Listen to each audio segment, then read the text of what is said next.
Hello again, this is Michael Wojcik with your Rochester City Council update for February 4th, 2013. Many of you probably saw I did announce that in fact I am running for Rochester City Council President today. Been considering it for a long time. It was a tough decision to make, but a lot of my supporters out there, friends and family, you've made the decision a little bit easier for me. I thank you for your support in the past, and thank you for all the support you'll be giving me in this campaign. And there's going to be a lot more stuff coming out about that, but today is the first Monday of the month, which means it was also a City Council date. We had a Committee of the Whole meeting, dinner meeting, and then the regular council meeting today. So, two things I'm really going to talk about today. Well, I guess three. We had the second reading to establish the Heritage Preservation Commission, that ordinance. We did make one modification before we adopted it, and what we did is, the way it was originally written up, we actually discontinued the current group, and we didn't have anything until the Heritage Preservation Commission was created, so there was kind of a gap in there. We just made a small modification saying that the current group stays in place until we get the new group established. It's not something that we had intended to do, but glad we caught it and made that correction. Second thing on the agenda, the City Council and the Mayor unanimously, with great enthusiasm, passed a resolution in support of Destination Medical Center. It's I know the public's looking for more and more details, and we are getting them out as fast as we can. And in particular, I asked the city staff that we would also include in the minutes the draft legislation that's going up that we did pass a resolution to support. We know there's going to be a lot of changes. We know that this has to go through 11 committees at the state level.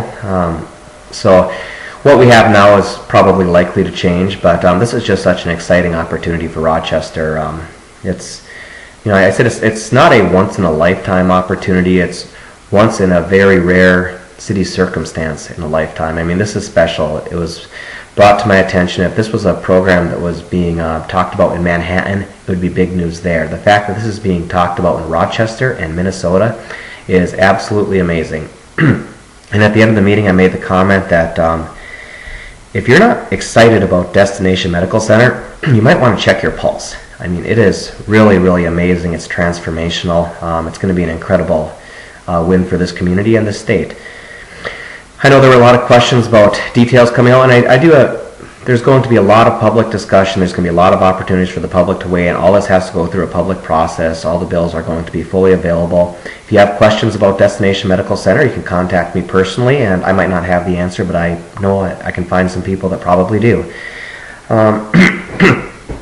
As expected, that the vote of support passed 6-0 with a very enthusiastic City Council. The last thing I'm going to talk about, prolonged discussion today, and though our meeting was only an hour, which by our standards is fairly short, felt like quite a draining experience, was the billboard veto that the mayor recently had. We passed the ordinance 5-1, and which would have overcome a mayor's veto unless somebody flipped. And that was the situation today. And some people might claim that this is a win because we're keeping a billboard off of an industrial area of Circle Drive.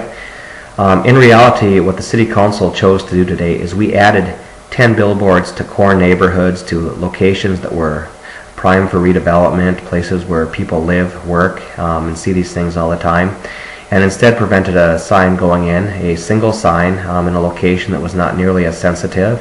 Despite the fact that our language, if followed, would not have allowed another sign. I have a number of problems with this, not the least of which is the fact that we in good faith made a compromise. I proposed the compromise myself. My compromise passed the City Council 6-0 that put very strong safeguards and protections in place. That was and I am a man of my word, and I appreciated Fairway working with us to make that compromise, and I think that compromise offered some protection and some benefits that the public was not necessarily aware of. However, when it came time to override the mayor's veto, we needed 5 votes, and Senator Means switched her vote from being in favor to going with the mayor, and therefore this was overturned. The veto was upheld, and this has to go back to square one. Incredibly frustrating for a number of reasons, not the least of which is we have a shorthanded council right now. We need 5 votes, as it turns out, to override the mayor's veto. I wasn't sure if it was 4 or 5, but you do need 5. And as a result of that, because we only had 6 people and 2 people voted against it, the vote was 4-2 that we wanted to do this, but that was not enough to pass. So due to the fact that we have a shorthanded city council right now, we effectively are in a position where the majority of the council was not heard on this, and it's frustrating, and I think it's a great disservice. I think it makes the word of the city council, making compromises with the city council, look a little bit faulty right now. I think there are going to be a lot of people that celebrate this, in part because of the media coverage on what they thought was really going to happen out there, and the lack of safeguards that they felt were in place. This was never going to create a situation where more and more billboards were going to come in. This was a situation that was going to clean up a lot of our core neighborhoods, and that was lost. So if I take one thing from this decision, it's that a minority of the council was able to essentially add 10 billboards to core neighborhoods, and I don't appreciate that, but it is what it is. I will bring this same thing forward again once we have a full city council, but there's no way to go back and do a revote on this. I mean, the issue is dead. The process has to start over again. I'd be happy to accept the same deal again in the future, and I suspect it's a matter of time. This will come before the city council probably when we get back up to 7, and I suspect it will pass again because it's a good deal for the community. And then even if it goes through a veto, I imagine that we will overturn the veto in that case. But it is what it is, and I love Sandra to death. And of course, after the after everything was done, Sandra made some comment. Oh, nobody's going to talk to me now. I'm like, no, Sandra.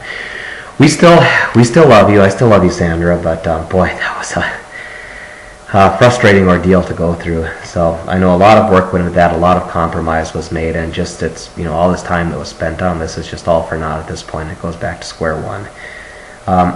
I tried a number of parliamentary things, exploring with the city attorney to see if there was some way we couldn't table this, because we just found out at the last second that Sandra had switched her position on this. So I was looking if there was something we could do to table it, or if there was a way that we could bring it up for reconsideration in the future, and there was just nothing available. The one thing that I forgot to ask, and if we could have done this, it'll pain me, is if we could have, it had to be addressed at the same meeting, but I wonder if we couldn't have continued that meeting for some period of time, and just, it would effectively been the same meeting, then come back and addressed it. But that is probably way too much detail that most of you really care about. So I think at the end of the day, that was a frustrating experience, but Destination Medical Center is just huge for this community. I'm going to do everything in my power to make sure that it is a roaring success, and I'm going to be giving you updates about that throughout the time. And one last thing, please visit my website, www.votewojak.org, and you can find out some of my campaign positions and things that I'm running on. Thanks a lot for watching. See you next time.